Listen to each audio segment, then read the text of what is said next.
Hi అండి, welcome to శుభమస్తు. చూసారా ఇవన్నీ ఎందుకు పెట్టానంటే ఇక్కడ మనము చేసుకునే ప్రతి కూర కూడా చాలా టేస్టీగా రావాలి, రుచిగా రావాలి, అందరూ ఇష్టంగా తినాలి అనే కదా అనుకుని వంటలు మనం చేసుకుంటూ ఉంటాము. దానికోసం దానికి ఏమైనా కలపాలి. ఆకుకూరలు అయితే మరీ చప్పచప్పగా ఉంటాయి. అలాగే ఫ్రైలకైనా కూడా కారం వేస్తాం కదా, కారం వేయకుండా కారం బదులు ఈ పప్పుల పొడి ఉంది. ఈ పప్పుల పొడి మాత్రం ఎలా చేయాలి ఏంటనేది నేను మీకు చూపిస్తాను. ఎన్నో సంవత్సరాల నుంచి నేను ఇది ఇంట్లో చేసి పెట్టుకుంటాను. అందుకని ఈ రెసిపీని మీకు చేసి చూపించాలని నేను అనుకుంటున్నాను. వీటికి కావాల్సింది ఏంటంటే పచ్చిశనగపప్పు, ఒక గిన్నెడు పచ్చిశనగపప్పు తీసుకుందాము, ఒక గిన్నె మినప్పప్పు, అలాగే నువ్వులు చాలా బలం కదా, నువ్వులు, జీలకర్ర, దానికి అన్నిటికీ సరిపడే మిర్చి, ఒక ఎల్లుల్లిపాయ, ఎక్కువ కరివేపాకు తీసుకుంటానండి. దేనికైనా కూడా మనం ఎక్కువ కరివేపాకు పౌడర్ రూపంలో వెళ్ళిపోవాలి. ఆకులు ఎన్ని వేసుకున్నా మనకి పిల్లలు కానీ పెద్దవాళ్ళు కానీ తీసేస్తాం, మనమేం తీసి పక్కన పెడతాం. కానీ ఏ పౌడర్కైనా కూడా నేను ఎక్కువ క్వాంటిటీ కరివేపాకే తీసుకుంటాను నేను, ఏ పౌడర్కైనా కానీ. దానికి ఎండు కొబ్బరి ముక్కలు, ఇగో చూసారా, ఎండబెట్టుకుని ఎండు కొబ్బరి ముక్కలు కూడా చాలా బాగుంటుంది కూరలు, ఫ్రైలకి. కొన్ని మిరియాలు కూడా వేసుకుందాం. మల్టీపర్పస్ అన్నమాట ఈ పౌడరు. టిఫిన్లకి, రైస్కి, కూరలకి అన్నిటికీ కూడా ఈ ఒక్క పౌడర్ ఉంటే మనకు ఆ రోజు వంటల్లో అంతా ఈజీ అయిపోతుంది. దీనికి కొంచెం పులుపు వేసుకుంటాం కదా, చింతపిక్క. దాని బదులు నా దగ్గర ఎండు చింత చిగురు ఉంది. చింత చిగురు చూసారా, బాగా ఎండిపోయింది, ఇలా స్టోర్ చేసుకున్నాను అనమాట. దీన్ని కొంచెం వేసేసుకుందాం. ఇంకా దీనివల్ల ఇంకొంత టేస్టీగా ఉంటుంది అన్నమాట కూర.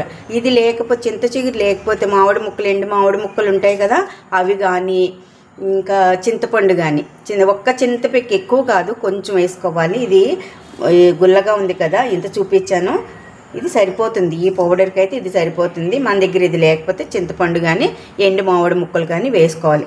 చూసారు కదా, ఇవన్నీ డ్రై రోస్ట్ చేసుకుందాము. ఇప్పుడు ఒక్కొక్కటిగా చూపిస్తాను. స్టవ్ వెలిగించి బాండీ పెట్టి, చూసారు కదా, ఇప్పుడు ఫస్ట్ ఎండుమిరపకాయలు వేసుకున్నాం. లో ఫ్లేమ్లో కొంచెం వేగాలన్నమాట, లోపల గింజలు అవి ఉంటాయి కదా. ఇప్పుడు దీన్ని పక్క పొయ్యి మీదకి షిఫ్ట్ చేసేసుకుందాం. ఇక్కడ ఇంకొక మూకుడు పెట్టేసుకుందాం. ఇంకొక గిన్నె పెట్టుకొని దాంట్లో నూనె వేడెక్కింది కదా, కొంచెం ఆయిల్ వేసుకోవాలి, ఎక్కువ అవసరం లేదు. లో ఫ్లేమ్లోనే వేగాలి ఇవి.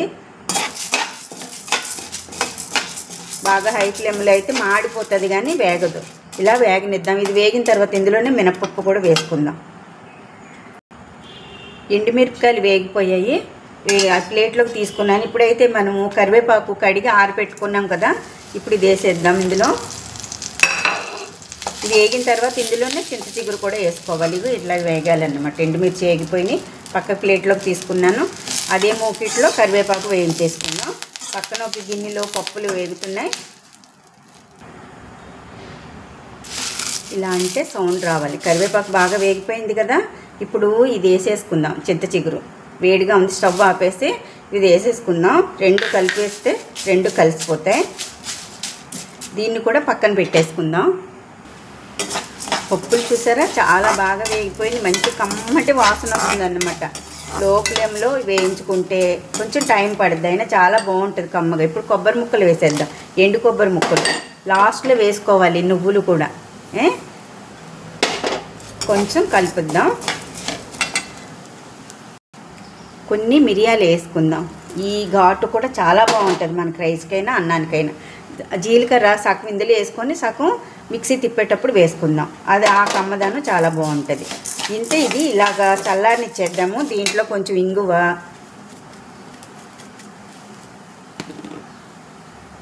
కొంచెం పసుపు కూడా వేసుకుందాం.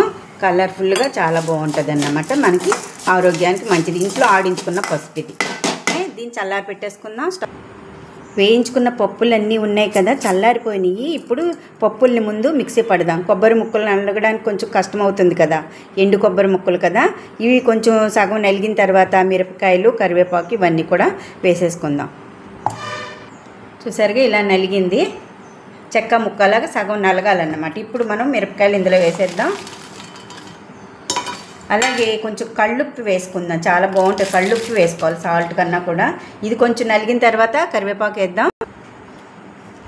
ఎంత బాగా నలిగిపోయిందో, గుమ్మగుమ్మలాడిపోతుంది. అన్నీ కలిపి ఎంత బాగా వేగినాయి కదా. ఇప్పుడు కరివేపాకు, చింత చిగురు ఇవన్నీ వేసేసుకొని దీంట్లోనే వెల్లుల్లి రెబ్బలు కూడా వేసేద్దాం. వెల్లుల్లి రెబ్బలు, జీలకర్ర, సరిపడా ఉప్పు వేస్తాం కదా, మిక్సీ పెట్టుకొచ్చేద్దాం. ఇప్పుడు పప్పుల పొడి అయితే రెడీ అయిపోయిందండి. ఎంత బాగుంటుందో ఇది. ఒక్క పొడి ఉంటే చాలు వర్కింగ్ హ్యూమెన్కి, బ్యాచిలర్స్కి కూడా. మనకి ఇంట్లో పెద్దవాళ్ళు ఉంటారు కదా, ఇట్లా చేసి పెట్టుకుంటే సంవత్సరం ఉంటుందండి నిలవ. ఇది సంవత్సరం ఫ్రిడ్జ్లో పెట్టుకోవచ్చు. మనకి యూఎస్ వెళ్ళే వాళ్ళు ఎక్కడికైనా పార్సిల్ చేసి పంపించాలన్నా కూడా చాలా చాలా బాగుంటుంది. ఇందులో ఇంకా ఏమైనా యాడ్ చేసుకోవచ్చు అని అనుకుంటే అది మీ ఇష్టం. ఏమంటే అవిసె గింజలు ఇలాంటివి కూడా ఇందులో యాడ్ చేసుకోవచ్చు. ఇప్పుడైతే నేను అది వేరే చేద్దామని ఇప్పుడు ఇంత మట్టికి వేసాను. ఇదే కూడా చాలా సూపర్గా ఉంటుంది. అందరూ ట్రై చేయండి. చాలా చాలా చాలా బాగుంటుంది ఇది. మల్టీగ్రెయిన్ పౌడర్ రెడీ అయిపోయింది. అందరూ ట్రై చేయండి. ఇలాంటివన్నీ ట్రై చేసుకొని మనం అన్నీ నేర్చుకుంటే చాలా ఈజీ అయిపోతుంది. మన ఇంట్లో వంటలకి ఫ్రై, కూర, రైస్ అన్నిటికీ కూడా చాలా బాగుంటుంది. పిల్లలు అయితే చాలా ఇష్టంగా తింటారు. ఇలాంటివి ఉంటే ఉప్మా, పొంగలి తినని వాళ్ళు ఉంటారు కదా, ఈ పొడి కొంచెం ఒక స్పూన్ పక్కన వేసి కొంచెం నెయ్యి వేయండి, చాలా బాగుంటుంది. నెయ్యి కానీ పప్పు నూనె కానీ అన్నిటికీ చాలా బాగుంటుంది. మీరు ఇలాంటివి రుచికరమైనవి, ఆరోగ్యకరమైనవి కూడా నేను మీకు మళ్ళీ మళ్ళీ చేసి చూపిస్తూ ఉంటాను. మీరు కూడా చేస్తూ ఉండండి, ట్రై చేయండి. ఇదేనండి మరో మంచి వీడియోతో మళ్ళీ మీ ముందుకు వస్తాను, మంచి రెసిపీతో.